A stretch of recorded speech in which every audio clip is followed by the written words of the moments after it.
So, hi everyone. This is Gaz here from Abertoir. Really pleased that you're joining us today for the Q&A for the toll. Before we sort of go into the main sort of gumph of it, I'm just going to say we've got Reese behind the scenes doing all the techie stuff, and Nia, who you all know, is going to go through a little bit of the housekeeping before we get going on the Q&A. So Nia, over to you. Yeah, Gaz is handing to me for the boring stuff. Not really. I'll be back later for audience questions. So Gaz will be kicking things off with some questions of his own, but we are expecting tons of really interesting questions from you out there watching. Please use the Q&A function. Don't type, I was about to say type whatever you want, don't do that. Type interesting and probing questions about the film, obviously. You should have a function to upvote other questions that you like the look of or you want to know the answer to as well, so feel free to use that and we'll try to get to those first. And as well, croeso chi ofyn unrhyw gwestiwn yn Gymraeg os da chi isio, ond mi fydda i'n cyfieithu y cwestiynau, ond croeso chi wneud hynny hefyd. I think that's all the boring stuff. Because the rest of it's going to be wildly entertaining. So I'm going to switch my camera off for the first part and hand it back to Gaz. Thank you, Nia. Right, cool. Well, as I said, thank you very much.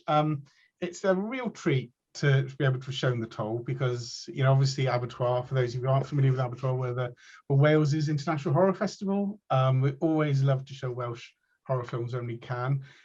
I know the toll isn't a horror film, but it's kind of an excuse. It's got dark bits in it, so that's good enough for us. But it's an excuse to show off some of what we love about filmmaking in general, and especially having something from Wales was a particularly sort of high point for us. So I'm going to firstly introduce the director, Ryan Andrew Hooper. So Ryan, give a wave, and the screenwriter Matt Red, who is going to be taking us through the evening.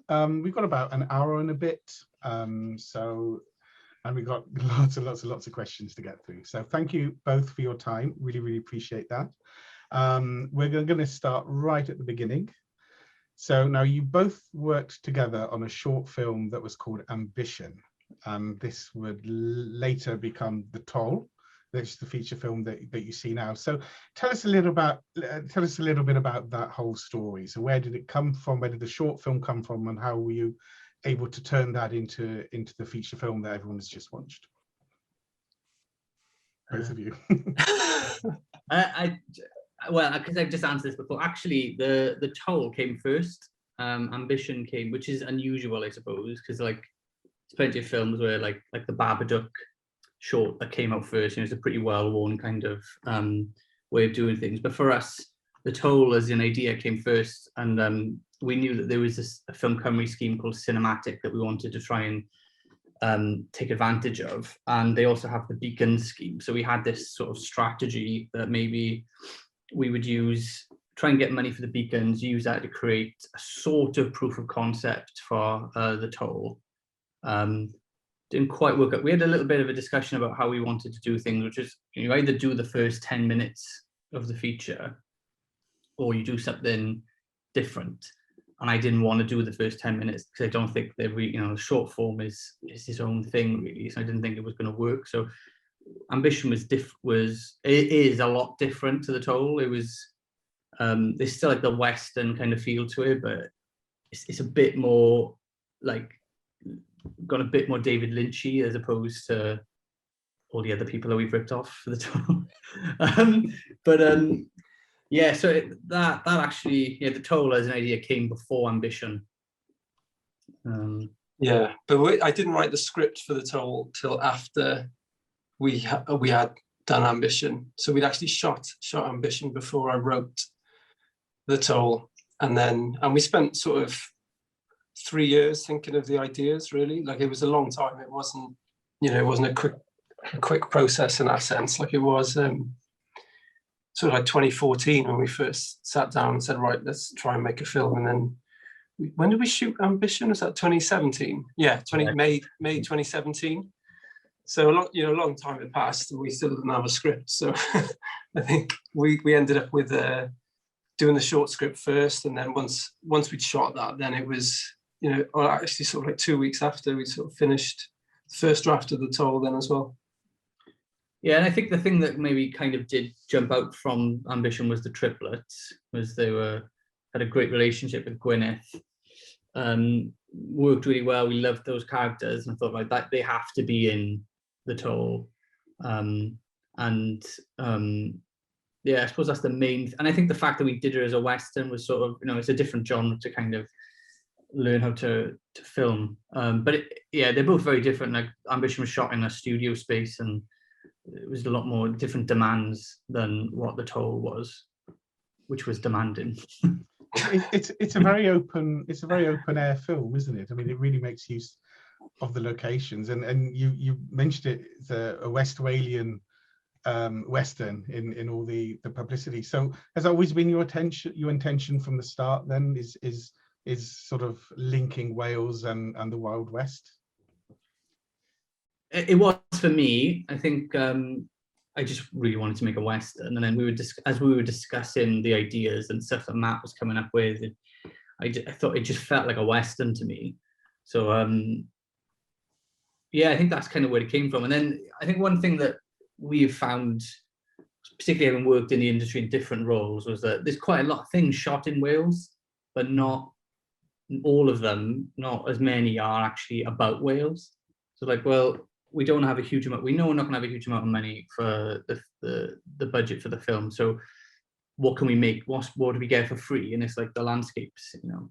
Matt knew the area so well, and he was like, these landscapes are in plenty of Hollywood movies. I think the beach next to us was like, they shot Robin Hood or Thor or something, like, so, you know, it was like, we can take advantage of these things because it's free for us to film it, you know, and we can really use that to sort of try and be a bit more cinematic,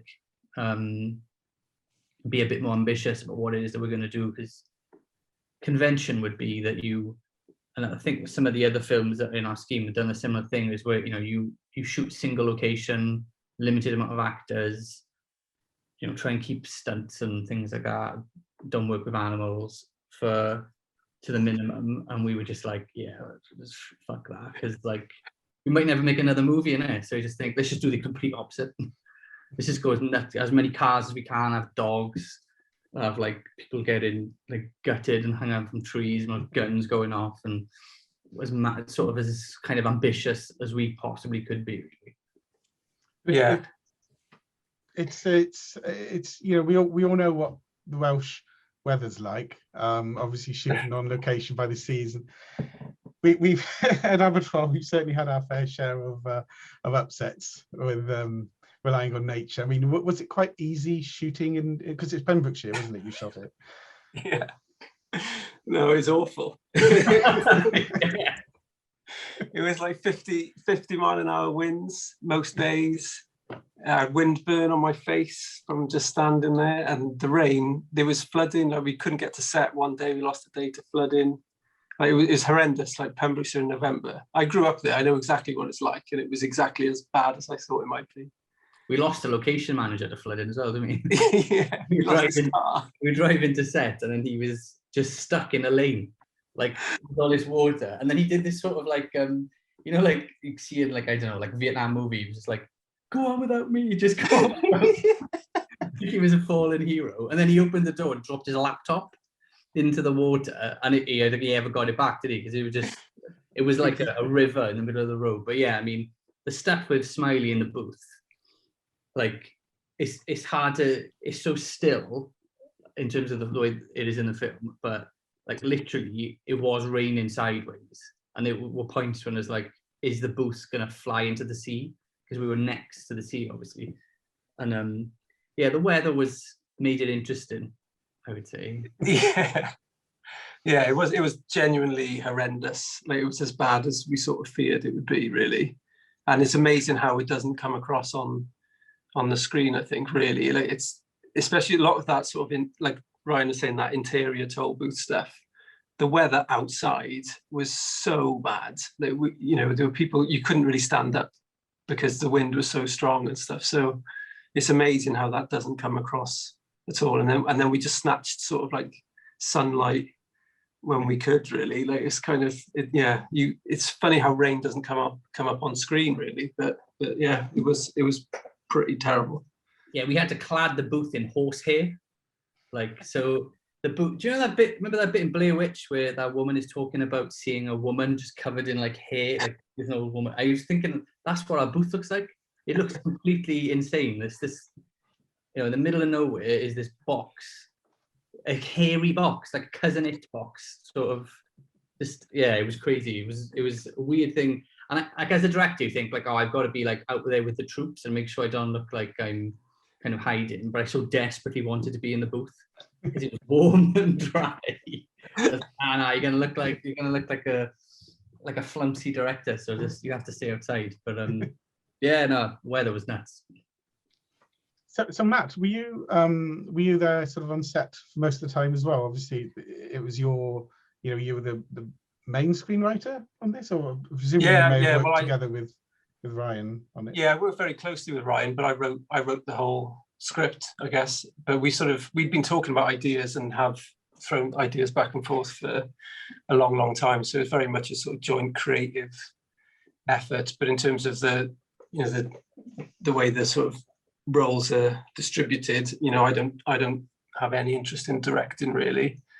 So I just deliver what I think we would want to make, I guess, as a film, and we sort of talk it through, and then Ryan would give me a lot of notes and all that sort of stuff as well. But I used to work as an AD, so I've worked on set like quite a lot on a lot of TV productions and stuff as well. So when it came to actually, we were so short-handed of the crew. Like I was just organising action vehicles and doing sort of AD work. So I think I missed one day, 1.5 days or something. So I had to go off somewhere to do something else. But apart from that, I was there every day in prep. I was there for every day of prep. I was on set every day. And then I think I was one of the last to leave when we were tidying up after as well, I guess, really. So I was there for a long time.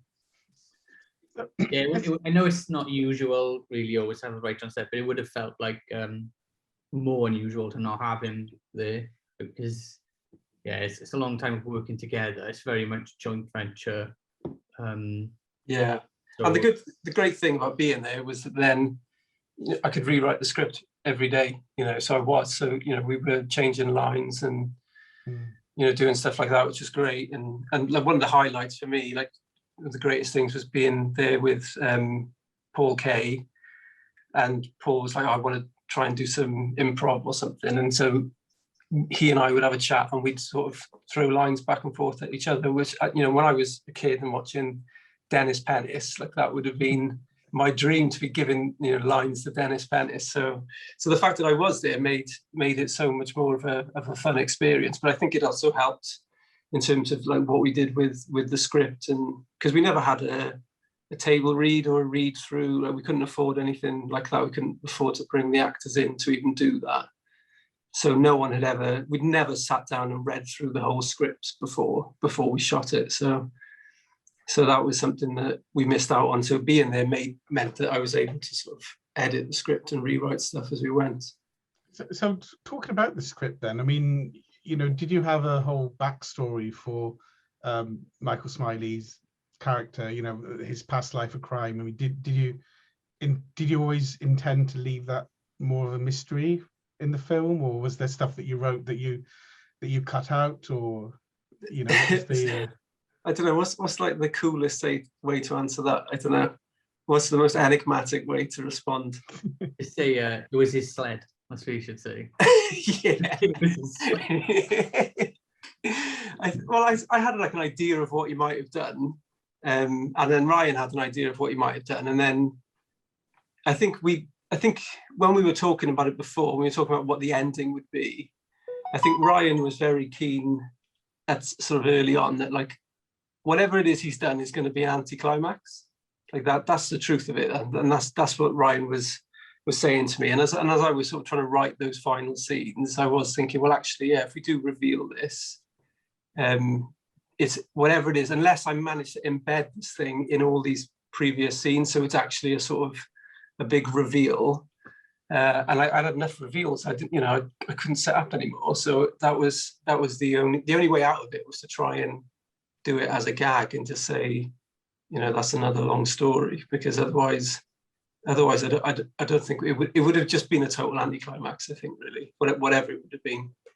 But I think Smiley had an idea of what it might have done, didn't he? Or like, yeah, we discussed it. Like we didn't, like, Matt and I didn't always have the same backstories for certain characters. That was something that sometimes I would come up with alone with the actor, just to help them, because it didn't matter. I mean, it doesn't, what Smiley did, what Tolbos did, doesn't matter. Like, in terms of the movie, it doesn't really make a difference to what the film that you're watching. So we did, try and think of things, but I remember I was really liking, like, in The Dark Knight, because everyone had like an idea about what Joker's backstory would be, and I liked the idea that he would just lie about it all the time. He would sort of say, he would make up nonsense as his backstory, and I thought, well, that tells you more about his character than the truth of whatever it is that he did, or wherever the reason he's got the scars on his face.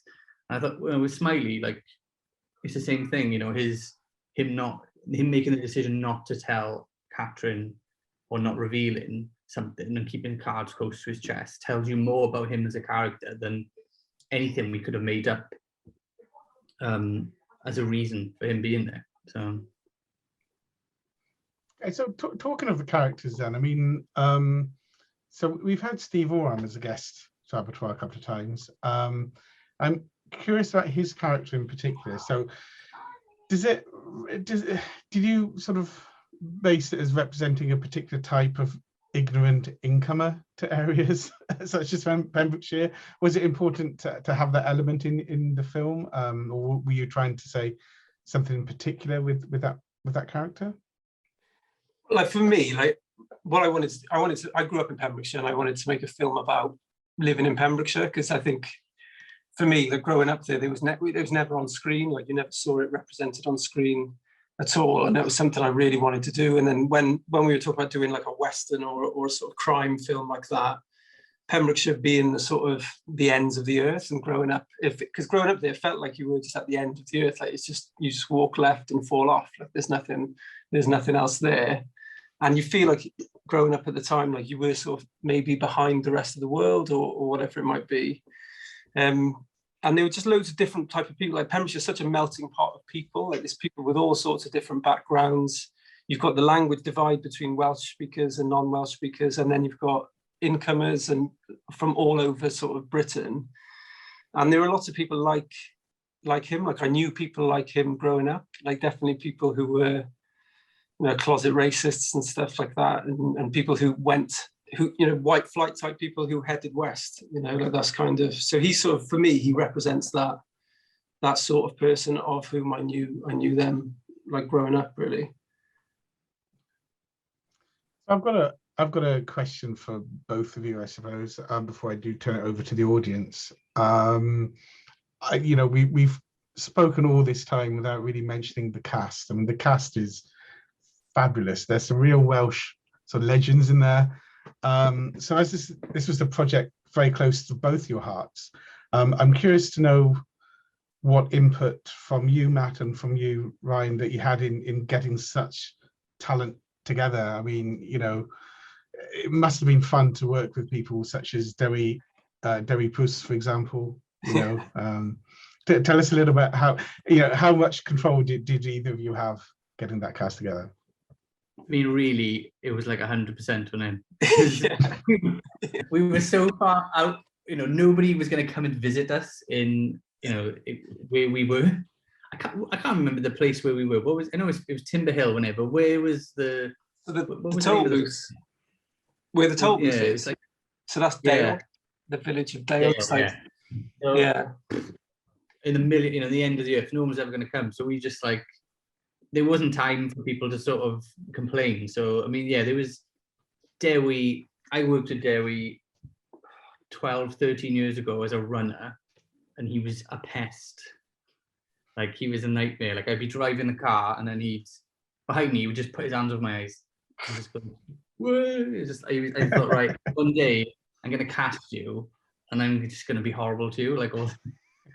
And then I think we sort of had in mind, like, we really wanted Iwan for Dom, and then there was like this, we had this sort of wall up of characters, and this pit, just these headshots of the characters we wanted, and it was just like, it was such a mission getting the film made, and there were these, because we had money and we're a go project, we were a bit more of a safer bet for people. So, you know, we had to do a variety of different things to get people on board. But like, in terms of casting, it was nuts. There was a point when I just remember being in the production office thinking, I just literally cannot believe these people have said yes. Like, the quality. And when like Steve Oram, the play, like, is such a small, it's a really pivotal character, but it's such a small, it's like, I cannot believe he said yes to do it. Like, so I think that's testament to Matt's script, because I had no I had no real background as a director that they could sort of rely upon really for this sort of thing. So they were shooting blind with me, but they had the script, and that was the thing that kind of enticed people in. I think though as well, the fact that we'd done the short and Simon Russell Beale had done the short as well, I think that, you know, I think I don't know what it's like to be an actor, but I'd guess they've seen that this director's worked with Simon. Everybody respects Simon. So, you know, that was almost like a sort of endorsement for Ryan as a director. But I think the big difference as well is that we didn't cast the film until very, very late. Like, we cast it pretty much in prep. So I think we probably only had maybe 2 or 3 cast before we actually went to Pembrokeshire to prep to the shoot. So everyone who was sent the script, or like, no one auditioned, like everyone was just offered parts, and they were told, these are the dates we need you, and this is how much money we've got, which is like nothing. Nothing. So like, you're either going to read the script and like it and decide to come down and do it, or you're not, basically. So we were able to get answers from people really quickly, and I think we just got really lucky, I guess. Like, we shot in November. Like, a lot of people aren't working in November, so it was sort of an easy, well, not an easy, but like I guess an easy decision whether you do it or not. If you really care about money, you're not going to do it because you're not really getting paid. But if you're thinking, I've got nothing to do for the next 2 weeks, and these people have offered me 3 days in Pembrokeshire, and I just got to go down on the train, then they'll do it. And I think Paul Kay came on very early. I say early, like 3 weeks before we started shooting. And then once Paul was on, I think that was also, again, like an endorsement of the project, I guess. So people would see that he was attached. I really got to credit our casting director, Simone, because she's amazing. Was just, you know, pedal to the metal all the time, just getting the script out there and sort of getting to people. And she's really well connected, isn't she, with agents? So she was able to get responses from people really quickly. But we were still casting while we were shooting, though. There were still people who we didn't cast like the day before they shot and then get them on a train, and and the train to Pembrokeshire takes forever. So the poor Steve Oram, coming from Brighton, it probably took him about 3 days to get there. He knows the experience of travelling to West Wales. He's got no excuse. There was a lot of serendipity. Like Ewan had a different project that fell through, and then he agreed to do it. Julian Glover, the book that's in the film Stoner, he was reading it when the script came through, and he told me, he said, I just couldn't believe I was reading this book. And anyone ever reads Stoner, is like, it's hard to describe why it's so good, but most people love it. And he's like, I love this book. And then you just got the script through, and it was about this book, and I was like, so that's, incredibly fortunate. And then like Gary Beadle, he's someone that I liked from EastEnders when I was in uni. I don't really watch EastEnders I haven't seen it for a long time, but I was like, he's so good in this. Why is he could do much better than EastEnders? And obviously he has done.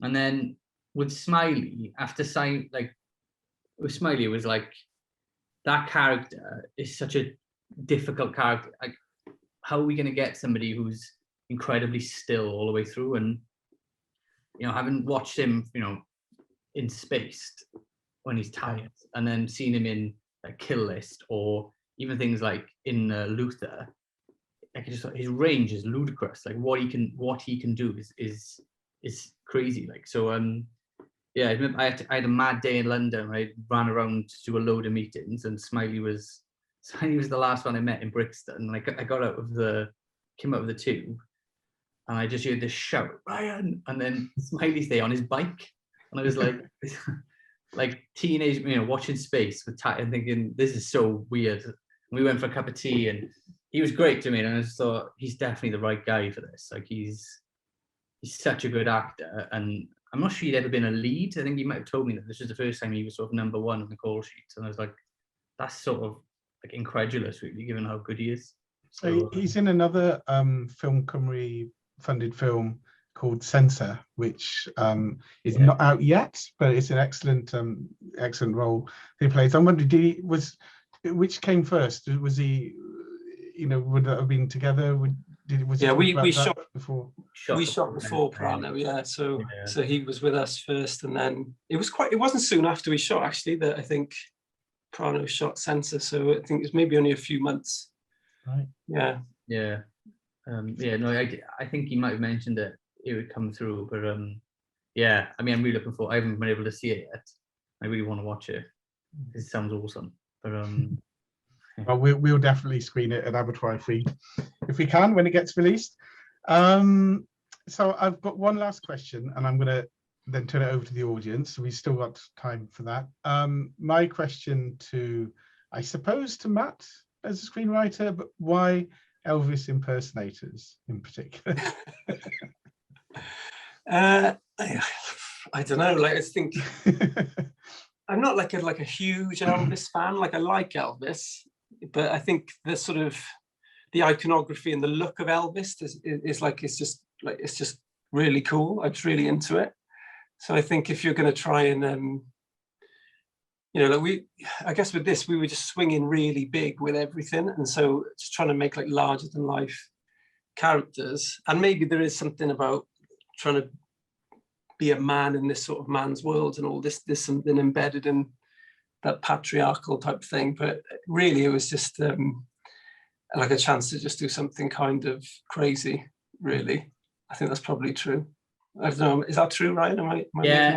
My mother is an enormous Elvis fan, so this was sort of a nod to her. For me, like a nod to her. And then where I grew up was near Porthcawl, so there's an Elvis festival, that goes on every year, which just takes over the town, and it becomes just awash with Elvis impersonators. And it happens every year around about my mother's birthday, so she disappears for like 3 days, going to all these sort of Elvis shows and stuff. And yeah, I think as a visual image, I just thought I had this sort of backstory for her in my own head, was that she was this American impersonator who had this plan to sort of get to Vegas, but would kind of do it by coming to Britain, winning Porthcawl Film Elvis Festival, then going up to Blackpool, and then triumphantly return and doing like a Jimi Hendrix, sort of returning from Britain to America, like with this sort of like, a blaze of glory sort of thing. And that was in her head. And I think everyone in it is sort of has their own ambitions, every character. And I just thought that like it was just a cool backstory, really. So yeah, I was really into it. So, but before I'm going to turn it over to Nia, but my last question: which one of you gets the Oscar for the iPads gag? I need to cut that. Honest to God, I was like, I can't tell if I hate this or not. I remember Smiley absolutely loving it. He was like, brilliant. He absolutely loved it. He was so like blown away by it when we were talking. And I was like, oh, I'd never do with me. I was all mapped. The honest truth though about that, right, is I was writing the script so fast, I just couldn't think of anything. And that was, for some reason, I had my iPad and that was the only thing I could think of. And so I wrote that in. Oh, and genuinely it was a placeholder, like I was just going to come back to that. And then by the time I did come back to it, I thought, well, actually that's quite funny. I quite like how ridiculous that is. But we did talk about changing it, didn't we? Like quite early on. I really wasn't sure about it, and yeah. I think that even right at the last minute, and then I remember Smiley turning up and saying, "This, I love this," and that was one of the first things he said to me about the sold him on the script, was that guy. And I was like, oh, right, it's got to, he knows more about comedy than me. It's definitely got to stay now. Yeah. Yeah, it is funny how these things end up there, though. I think, right, I got a horrible feeling Strictly Come Dancing beat us to it. I think they made a joke. I was watching, like, Vicky had it on, and somebody made a joke about it on that, and it's like, oh no. I get right. Yeah, I mean, I guess the script. Yeah, we would have predated Strictly Yeah. Come Dancing. Yeah, but Yeah, they but- recorded Yeah. before us. In my head, it was all yours because I don't watch Strictly Come Dancing. So. Yeah. Cool. Like, I work for the BBC, so I sort of have to sort of champion Strictly Come Dancing because Abertoir Horror Festival. It's on the BBC, isn't it? Strictly Come Dancing. So, Abertoir fully supports Strictly Come Dancing. Everyone. there we You go. Put that on the poster. This is recorded as well now. I can say. You'll get a disciplinary for doing I'm that. gonna get brownie points to the BBC for saying that. Right, so I'm gonna bring in Nia, who is promised to take over for me because the light has made my face go really red. So at this point, I want to run away because I've looked nice again. So thank you very much, guys, and I'm going to turn it over to Nia, who's going to deal with our lovely audience. So thank you very much. Thanks, guys. I've just been sat off camera cracking up for most of that. Brilliant. I don't know what Gaz is getting Abertoir into now, but there we go. We'll have dancing at the festival in no time. We've got a couple of questions in the Q&A box, and I've got a couple of my own questions I'm going to sneak in as well, just to give people a bit more time. So do pop your questions into the Q&A box if you have anything you would like to ask. So we've got a couple of questions that are sort of similar, so I'm going to kind of pair them together. So I've got a question from Rowan and a question from Pam. So Rowan asks, obviously a fair few Pembrokeshire inside jokes, like the writing on the road sign. The running joke about the policemen always being out surfing, was that inspired by anyone in particular? And then Pam as well has said, there are so many moments in the film that were very recognizable and relatable. How much did you base the characters on people you knew or know? So the first one about the surfing. So, you know, I grew up in Pembrokeshire, so I grew up surfing, and that was kind of part of what we did all the time. And people would always want to go surfing instead of going to work. I guess that's where that came from. But the guy who plays the cop in the film, who you only see like his shoulder for a second, but that's Tom Anderson from Porthcawl, who is like the former Welsh surfing champion. So that's super niche surf reference.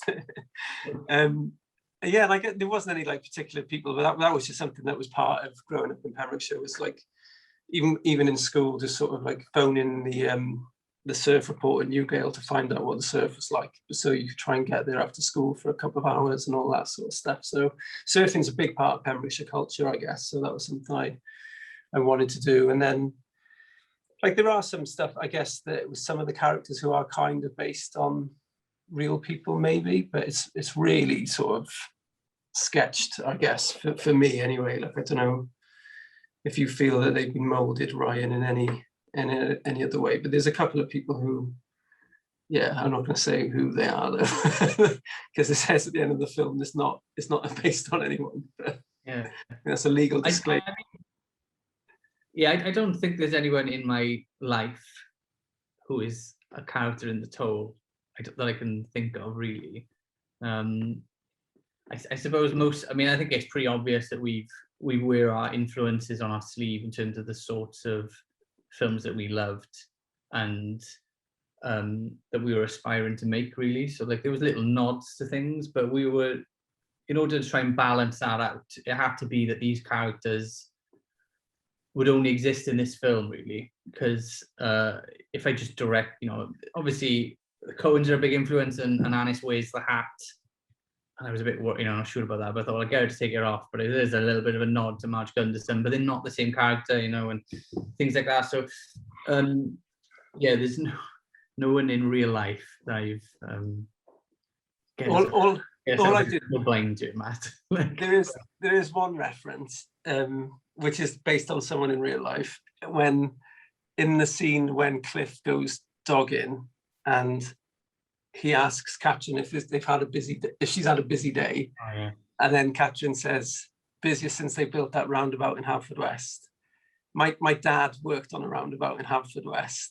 And because there was lanes going off everywhere, everybody kicked off and everybody like he was on the like the front page of the local newspaper trying to defend the decision to put all these lanes on this roundabout, and it was like, you know, like a big deal in Haverfordwest for quite a long time, and people still struggle with that roundabout where the Morrisons is, if anyone is down there now. So that was probably the closest to putting like a real person in. But that's a Pembrokeshire in joke that is pretty much like a family in joke. Like, it doesn't really get any more in joke than that. There's probably about 3 people in the world who actually properly got what I was doing there. He has a small cameo as well. He makes an appearance. My mother makes an appearance. Oh, yeah. Our producer appearance makes an appearance as well. So yeah, they all pop up a little bit within it. They're like the real nods again. Yeah. Ellis James's auntie is in it briefly as well. So all the greats. You didn't know that? Yeah, she's in that scene as well. Yeah. Okay. That's brilliant. That's just like making art in Wales. Is you're going to come across people you know at some point anyway, I presume. So you might as well be intentional about it, I suppose. I've got a question from an anonymous attendee. I don't know if that's a Zoom thing, I think, which was also one of my questions. So I'm just going to ask that one, and it can be someone else's question. And you were just talking about sort of some of your cinematic influences on the film, and they and I would like to know, were there any particular Westerns that were influential to you? Oh, to you on the film, I should say. Yeah, I mean, there's like, for me, the opening with Gary, there was a lot of discussion. I did have this idea that maybe Gary would turn up on purpose, sort of like the beginning of Good, the Bad, and the Ugly with Lee Van Cleef. Sort of that was, he would just turn up and there would be no backstory as to how he even found Smiley's character. But I think there's a sort of modern West, like obviously there's The Good, the Bad, and the Ugly with the shootout, and then there's Hell or High Water, which is like a great modern Western, which is a film I really love. Both Matt and I really love, and there's a great scene in there where there's like a to a petrol station and there's like some horses. There's like a 3 planes Giotto style composition, and there's in the background is 3 horses, and then there's like a slightly rundown pickup which the guys are driving, and then front of frame is like a Lamborghini or something like that, and it's almost like evolution of car, or evolution of transport. So I just really wanted to get a scene where we have horses in it, which is a little nod to Hell or High Water. Yeah, and then I think, I don't know, I mean, I suppose a revenge, I would class Blue Ruin as a Western, personally. It's like a revenge thing, but it feels like a modern one. So there's a sort of nod to, and obviously Butch Cassidy makes a minor appearance with Caris in the pub scene. So I think it's more like, I think as a film watcher, you kind of amalgamate the things you love, and my tastes are quite broad, so like I can see you've got like a Giallo poster behind you, Nia. So like there's things, there's my tastes are pretty broad and things. I think they just become like a kind of mesh into your brain, and you might not even realize that you're ripping them off to a certain extent. But yeah, there's one shot in there where Morgan gets the hook out of the shed. That's very John Ford, isn't it? That it is, yeah. Yeah. So, yeah, John Ford obviously as well. Like, we got it all. We are just in our nods to people. So. Nice. That leads me quite nicely into one of the other questions. I've got a question here from Alex who asks, he says, given that the film straddles different genres, did you have a litmus test for the tone? Was there a way to judge if something was too dark or too comical? It's sort of like hit and hope, isn't it? I think. I mean, my opinion is that is literally all my job was. All a job of any director is to keep the tone consistent, and that is unbelievably difficult to do. Do you know what I mean? Like, particularly because of the things that we were trying to achieve in terms of the sort of references that we had. So I suppose you could argue maybe the litmus test was fundamentally it is down to me, because I'm kind of have to be the final say on those sorts of things, really. So, and it's gonna sometimes when you're not sure if it's gonna work, like when we did the hole through the head shot, I just thought I really want to do that, and it could have looked ridiculous. And I'm sure some people will hate it. Like, we were well aware that this film is going to be a bit marmitey, and there's bits people will like and won't like. And yeah, I think it was just a case of, we had like a slight axiom on set, which was like, it's like logic or cool. And like, if it was cool, that would what I take it. If it's cool, it's gonna win. Because I knew Matt had written a script that we'd sense tested. So if anybody kind of tried to pull us up on it, it's like, well, I know, as complicated as the storyline is, it makes sense. And we can defend it in that respect. And if people don't get it, they don't get it. If they do, they do. But yeah, I think if something had gone, if Matt had took me to one side and said, I really don't think this is working, I'd probably think, okay, maybe it's not, because pretty similar in terms of our approach to things. But yeah, that never really happened. But apart from one scene I cut, which we had disagreed about, but that was like a more of a plot thing than anything else. But like tonally, yeah, Which one was that? Julian turning up to see Pops in the car, and Pops knowing the sound of the engine. Oh yeah, well we had to cut that. We didn't have any time. Like that was actually the only scene we didn't shoot, wasn't it, in the whole thing? Because we were so short of time every day, because it was a ridiculously ambitious thing to shoot in 18 days. And we had to cut it. And then I just remember the only reason I was worried about cutting it at the time was because I thought, logically, like, what does that do? And I think there's a little moment then where, because that was basically that was the signpost that the Daimler has arrived and they are here, and Dom is waiting for them. Because I think there's potentially that moment when Dom is then stood by the bike and he's got his gun and he's doing all that. Some people, I think, maybe will be watching the film thinking, why is he stood there? Because they can't remember, because a long time ago, a lot of stuff has happened since then, but he was told to go and wait at this certain place in the road. And I was just sort of concerned that we might miss that, really. So that was the only thing, but that was just cut because of time, wasn't it, really? Like, yeah. I think if we'd had the time, we would have shot it. Yeah.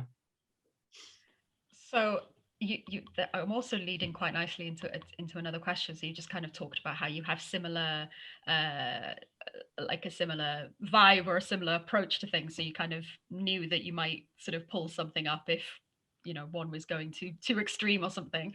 So Dave asks, how far back do you go as a creative partnership? How did you first start working together, or how did you meet? Can I take this one? Because I met Matt in 2006, and I didn't like him at all. I thought he was bossy. We did this pitching competition. It was like this weird masterclass as part of our uni thing, and with Jonathan Gabinet, I think, who is Gabet, was it Gabet? He's amazing at his job. I don't know what he doesn't do a pitching, does he? But we had a guru, isn't he? Guru, yeah. Our team won the pitch. We had this crazy idea, which was like X Factor for makeup artists, wasn't it? Which ended up getting commissioned like 5 years later on Sky Living. I was like, wow, that was weird. To me. But yeah, I just thought he was super bossy. So that was our creative collaboration, was a TV show. And we won though, right? We won. Yeah, we won. Yeah, but yeah, then we both did like an apprenticeship scheme together, and and then I thought he was all right then. So yeah, took a while. Took a while, yeah. He's an acquired taste, Matt Red. we sort of became friends doing that over the course of a year, and we worked on some of the same programs together, and like S4C films and stuff. And then I guess we just kind of kept in touch and just sort of stayed friends, but I guess we didn't see loads of each other for the next 6 years or something, I guess. Is it? Oh no, yeah. 5 years maybe. Matt's a very popular guy. Like he's got a lot of friends. So I was just like one of many bidding for his time. So mate, I haven't left my house for a year. I haven't seen anyone. When you can fit me in, we might go for like a vegan coffee or something. But yeah, and then I think we tried to do a short together, and then we had a couple of other ideas for films, and I think it all started in the garden in like City Gardens, wasn't it? When you lived in. Yeah, well, you'd helped me out on a short I was making that Hevin Reese directed, and that was back in like 2009, I think, maybe. Yeah. And then after that, I helped you a little bit on Catawampus, which would have been 2012. Yeah. Yeah. And then 2014 was like, I by that point I was taking writing seriously, I guess. Like I sort of had I'd written my first feature for somebody, and obviously I never got made, but I'd done that. And so I'd written a TV thing, and I'd written something for Casualty as well. That was like my first sort of paid writing job. And then, in 2014, it was like, I just kind of figured it needed for us to get a film made, we kind of had to do it ourselves. And we just sat down and said, right, let's try and come up with an idea for a film. And we threw ideas back and forth for like 3 years, basically. And we'd meet quite often. And we developed a different idea for quite a long time, quite a different idea. And then I think eventually, like, the real breakthrough was probably when I guess we just sort of thought, what film do we want to go and see on a Friday night? That was probably it. And it took us a long time to get to that way of thinking, probably. I think we were probably trying to make something that we could make for no money, like literally like no money, not this sort of money, even just sort of what we could sort of scrabble together. And that's really hard, coming up with good ideas that can be shot like that, really. Until I think it was, I want to say maybe 2016 then, so after about 2 years of that. And I took notes of every meeting we had, and I've been going through them. So we have everything. I've got loads of Word docs, and then a lot of, like, a whole notebook of handwritten notes and stuff as well. And then I think, I'm not really sure how it kind of happened, but I guess we sort of hit on that idea then of, we're going to make a film that we would go and see on a Friday night. And I think we'd both seen The Guard, and the John Michael McDonagh film. And I think we were both really into just how unapologetically Irish it was, and just how it had all those sort of like Tarantino and Cohen influences and stuff, but it was just so Irish. And I just remember thinking, like, I want to see that, but Welsh. Like, I really want to see how that would work in a Welsh sort of setting. Because there are so few films made in Wales, because making films is really expensive. Even tiny budget films are still like tons of money, and it's so hard to raise that money. And I think once I'd sort of hit on that, I really wanted to do that, and then we just talked more, and I think tonally then we sort of realized we were on the same page, I guess. Is that fair? Like, it's so long ago, I can't really. It is a long time ago. Yeah. I actually think the real reason was, there was a point when I was working in Chapter, and Matt came to see me, and he just said, "I'm homeless."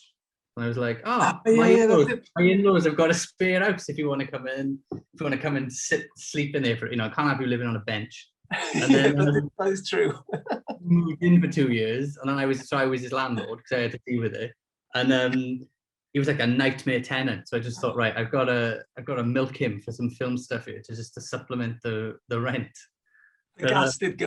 The gas. Do you remember the gas? No, the water. The water. The bloody shower. I had to come down like 2 in the morning, and you had a pipe burst. I was like, "How have you done this?" And I rang like the emergency plumber, and they were like, "Oh, it costs like 300 quid." It was like, oh. And the guy in fairness said, "Oh, there's a valve you can just turn, like an isolation valve. Turn it, and then it'll stop. You deep in the morning." And it's like, oh, thank God. But so Ryan being a slumlord led to this creative burst. That's essentially what it was. You know what? I was lying down on the couch watching Breaking Bad. It was quite late, and I was just like, I'm binging Breaking Bad, lying down on the couch. And then there was this phone call. I was like, oh, this can't be good. Like, why is he ringing me at 2 in the morning? What's going on? Does that answer the question? It does answer the question, I think. That's where I came from. Well, annoying though that might have been at the time, at least now you've got an amazing film at the end of it that you can be proud of. So there's one more question from Pam, which I'm going to slightly embellish on. So Pam is wondering, are you working on a new film? But what I want to kind of stick on to that as well, because this was kind of going to be my question, my other question that wasn't about Westerns, is we've kind of touched on a couple of other films that are coming up that are Welsh horror films or genre films being censored in Gwledd or The Feast. And there have been quite recent instances of a few, again, Welsh-made genre films. So as you've made the toll, I thought I would sort of ask, is that kind of, is sort of broadly speaking genre, or like fantastic film, or like, I don't know, violent cinema, whatever you want to call it really, I suppose, is that kind of what you're into? Do you find the kind of growth in this in Welsh cinema kind of exciting? How do you feel about the whole sort of lay of the land, and maybe what would, as well as maybe what you're working on next in particular, what would you kind of, you know, like to see happening next, I suppose?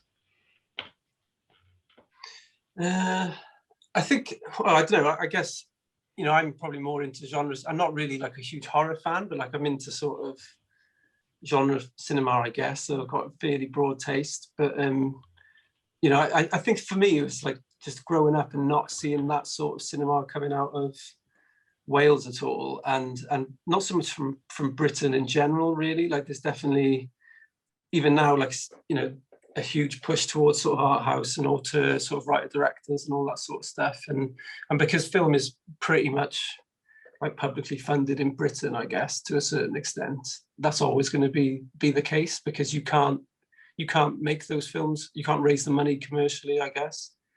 But I think it's really exciting that there's directors like Prano and you know, writers like Roger, like turning his hand to horror after like an amazing TV career and stuff, you know. So like that's really exciting, that if we are part of something in that sense. I think that's amazing, because it certainly wasn't around a few years ago.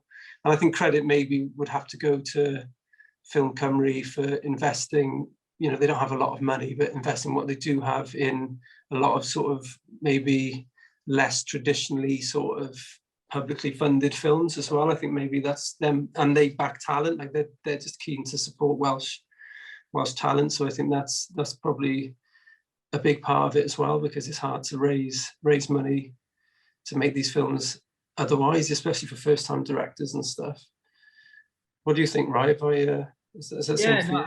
I think I always had this sort of dream in my head that, like, there was a period of time a few years ago where it felt like all the best films are coming out of Mexico. Like, you know, there's Cuarón and Del Toro, and it just felt like, not that Mexico's a small place, but it was like, you know, their film industry wasn't necessarily the first place you would go at the time. And now looking back, you think it'd be great if that was in Wales, if there was this sort of suddenly this groundswell of movement, and being involved in the independent scene for a long time, and, you know,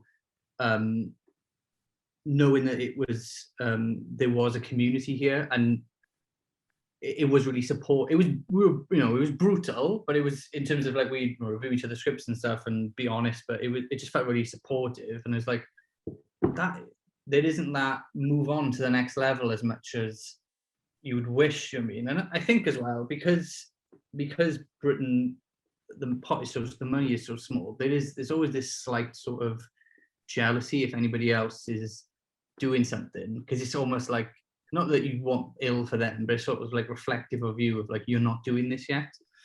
And I don't subscribe to that at all. I sort of think that, you know, we should want to try and create an industry in Wales. And like Prano's film, I'm so looking forward to watching it, because it just sounds like, you know, you go through a stage as a film like where you love the video nasties. You mean, like, I've got like the DVD, the white box set that's got like, you know, Spit in Your Grave, and I can't remember what else is in there. Like, probably, like, I think Evil Dead is in there. I can't believe Evil Dead was a video nasty. That's so silly. But Last House on the Left and that sort of stuff. And then, you know, the Giallo stuff. I remember the first time I ever saw Suspiria. It was just like, oh my God, this is like amazing. You know, it's so weird. And I think there's been that community in Wales that hasn't been reflected in terms of people breaking out. And it does sort of feel like, you know, there's some really interesting filmmakers, you know, Prano, Roger and Lee. I saw The Feast. It's really like not what you'd expect to come out of Wales. And Craig Roberts is sort of developing and getting even better. And then, you know, Gareth Evans. Say it again. Gareth Evans is obviously. Oh, yeah, Gareth. Obviously, you know, he's a big star, isn't he, Gareth? Yeah. It does feel like there's potentially something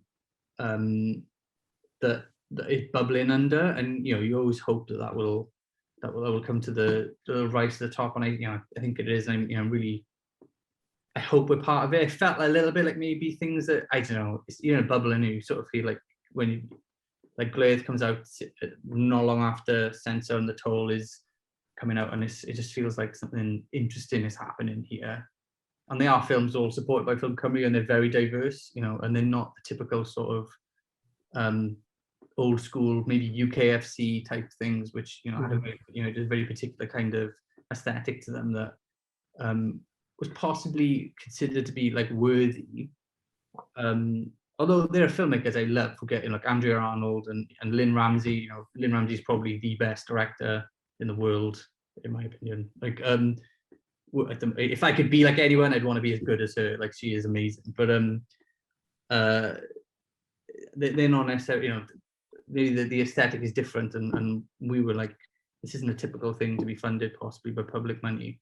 With credit to them, you know, BFI were involved, and Film Cymru in getting this project off the ground, and I think they are doing, like, we're going to say that because they gave us the money, but like we're really grateful for it in terms of like their ambition as well for what things in Wales could be. I don't know if we answered the question. What was the question? You answered my part of the question. Then I feel really bad because I hijacked Pam's question, which is what are you working on next? So I suppose amongst that scene, if you want to say what are you perhaps working on next? Yeah, sorry, Pam. We're allowed to say, didn't we? Yeah. Yeah. And I never know, like, we're not under any kind of, no one's going to shout at us. No, because it's only public domain, isn't it? Yeah. So yeah, we got one called, the next one's called The Life and Death of Daniel D, which is about a life insurance salesman who wants to fake his own death and ends up, it happens in the first act. And can I mention this? Yeah, you can give that bit away, I reckon. Yeah. So like, it turns out that the people, he gets sort of suggested toward these people who help that sort of thing happen, happy figure deaths, and turns out that they basically just murder their clients, which is why they're the best at the job. They're the best in the world at their job, because they murder their clients, so you never see them again. But it's going to be a road movie, isn't it, this one? More of a road movie. Moves like we're maybe moving out of Wales, like we're going from sort of just heading east. Yeah. South. So Pembrokeshire, Port Talbot, Porthcawl.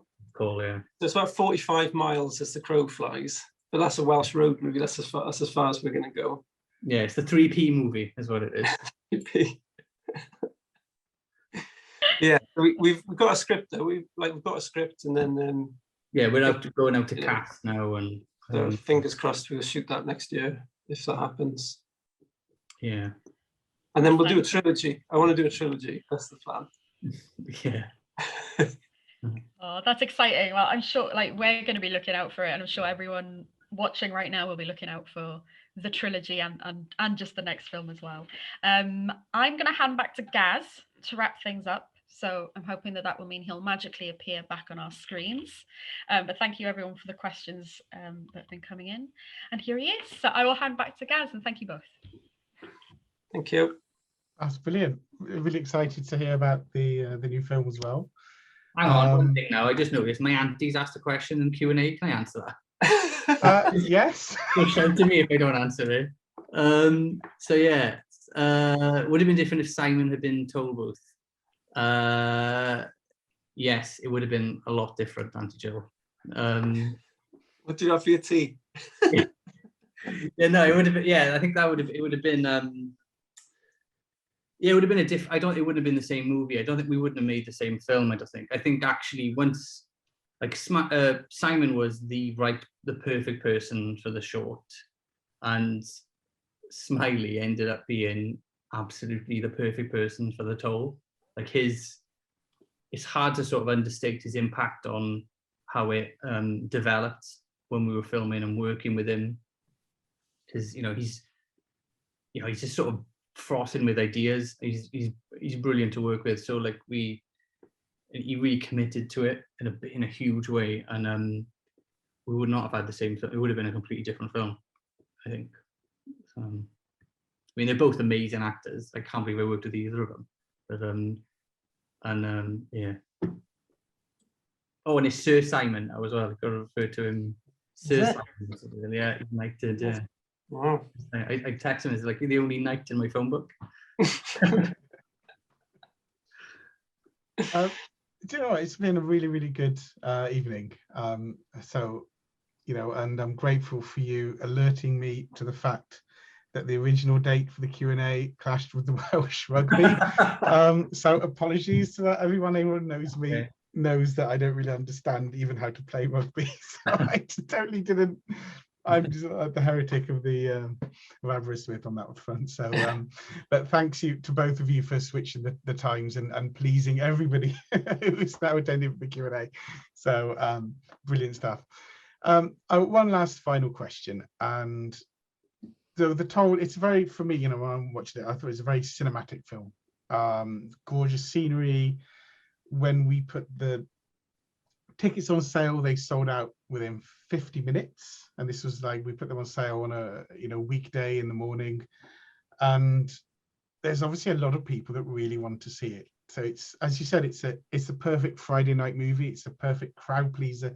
It's a perfect film to watch with an audience, and I appreciate that both the two times that the film has been available, first was in Glasgow a few weeks ago, and then obviously with Abertoir and Wow just now. But there's a lot of people out there who are really desperate to see the movie. Do you know if we're going to get a chance to see it on the big screen at any point, or do you know what any sort of plans are for the film?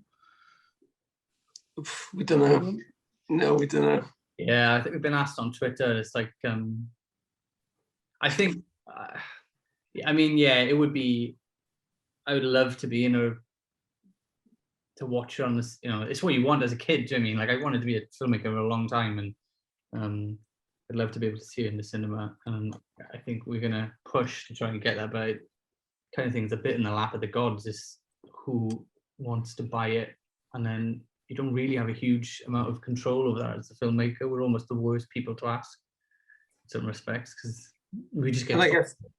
Yeah, but I guess like with COVID as well, like cinemas haven't been open, and we just don't know nobody knows what the theatrical landscape's like for this year anyway. So we'd hope to get a distribution deal quite soon, but whether that would be theatrical or whether it be a streamer or even digital, premium VOD or whatever, like we at this stage we really don't know. So we can't really answer that. But I'd love to see it on a big screen. That's why we made it, really. I think Abertoir is going to go into film distribution in that case then, because it's certainly a film that really needs to be seen with an audience. But yeah, well, it's just wrapping up to just over an hour.